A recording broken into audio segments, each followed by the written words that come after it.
Zaidi ya watu 50,000 wamekimbia makazi yao mashariki mwa Jamhuri ya Kidemokrasia ya Kongo na kuwa wakimbizi katika nchi jirani ya Burundi, wakihatarisha maisha yao kwa kuvuka mto Rusizi kwa kuogelea. Zaidi ya watu 20 wamefariki dunia wakijaribu kuvuka mto huo katika kipindi cha wiki 2 zilizopita. Wale ambao wamefanikiwa kuvuka wanasema kama wangeendelea kusalia DRC wangelazimishwa kujiunga na kundi la waasi la M23, madai ambayo BBC haijaweza kuthibitisha.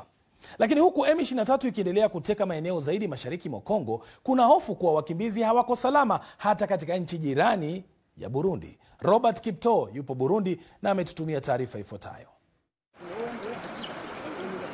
Mamia ya raia wa Kongo wanaotafuta hifadhi nchini Burundi wamesombwa na maji ya mto Rusizi wakati wanapokimbia mapigano kati ya M23 na jeshi la serikali.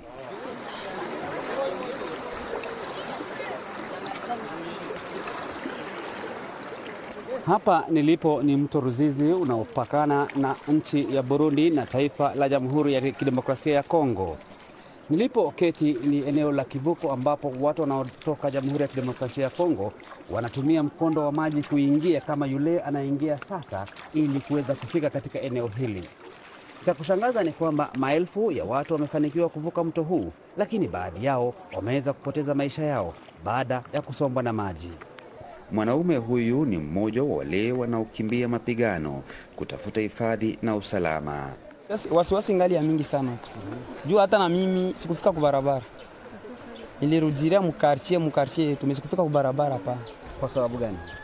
Sasa ba vijana bako natubana kwa nguvu.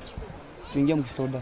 Baada ya kufanikiwa kuvuka mto huu, mzigo wake unafanyiwa ukaguzi na maafisa wa Burundi na baadaye kuruhusiwa kwenda kambini. Bita ni miongoni mwa wachache waliofanikiwa kuvuka mto huu, lakini kwa wengine hawakuwa na bahati. Amani Sebakungu pia anatoka eneo la Kamanyola na sawia na wengine anasema safari ya kuvuka mto huu haiepukiki. Ndani ya mto basi ni kufunga tu roho, tunasema kufa au kupona. Basi Mungu akinijalia navuka. Ikiwezekana kama sivuki basi nashindwa naita huku ngambo. Kuja banisaidie, ndio vile tunasaidizana kwa maji. Kwa waliofanikiwa, hatari za kuvuka mto huu zinawaandama hadi katika kambi za wakimbizi. Mama huyu alimpoteza mtoto wake wa miezi 7 baada ya kuugua ugonjwa wa kichomi. Hati tuvuka tukaenda na mai, kisha kwenda wakatusaidia, lakini hatukwenda zaidi. Wakatosha mtoto wakampompe, wakaona kukunywa mai zaidi, ili hapa tukaingia mule tukaikala kama ni chuma yetu moya. Mtoto akagonjwa kikohozi, mafua. Magega Mwarui mwenye umri wa miaka 87 ambaye pia amekimbilia nchi ya Burundi amesema tangu akiwa mchanga na wakati alipokuwa na uwezo wa kuona amevuka mto huu wa Rusizi mara kadhaa.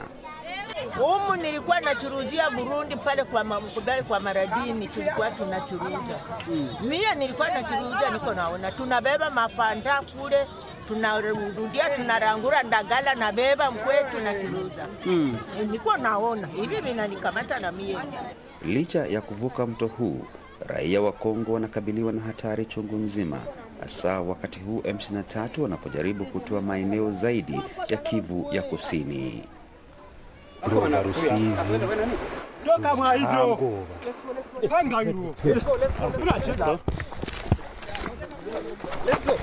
Wakati tulipokuwa tukifanya mahojiano na mwanaume huyu kutoka DRC, tulilazimika kuyakatiza mara moja pale tulipofahamishwa na wanajeshi wa Burundi kuwa wapiganaji wa M23 wanakaribia eneo hili. Kwa mgeni kama mimi ni tukio la kushangaza sana, lakini kwa Wakongomani ni maisha ya kawaida. Na huku juhudi za jamii ya kimataifa za kutafuta suluhisho la mzozo wa Kongo zikiendelea, ni matumaini ya Wakongomani kuwa amani itarejea ili nao wao waweze kurudi nyumbani na kuendelea na maisha yao ya kawaida.